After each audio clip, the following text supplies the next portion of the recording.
Mako, a robotic arm-assisted technology used by surgeons to perform total hip replacements.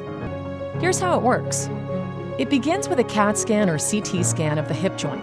A CT scan is a series of X-rays taken at different angles that can help surgeons see things that they can't typically see with an X-ray alone. The CT scan data is used to generate a 3D virtual model of the patient's unique anatomy. This virtual model is loaded into the Mako system software and is used to create a personalized preoperative plan. And the surgeon guides the robotic arm to remove the arthritic bone and cartilage from the hip. A virtual boundary provides tactile resistance to prevent the surgeon from removing more than just the arthritic bone identified in the preoperative plan. And visual cues, shown in green, appear on screen to show how much bone to remove.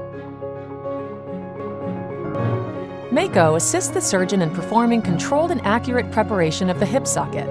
As the surgeon prepares to place the implant into its final position, the robotic arm guides the cup at the desired angle defined in the surgical plan. With the diseased bone gone, a total hip implant is inserted in the joint space.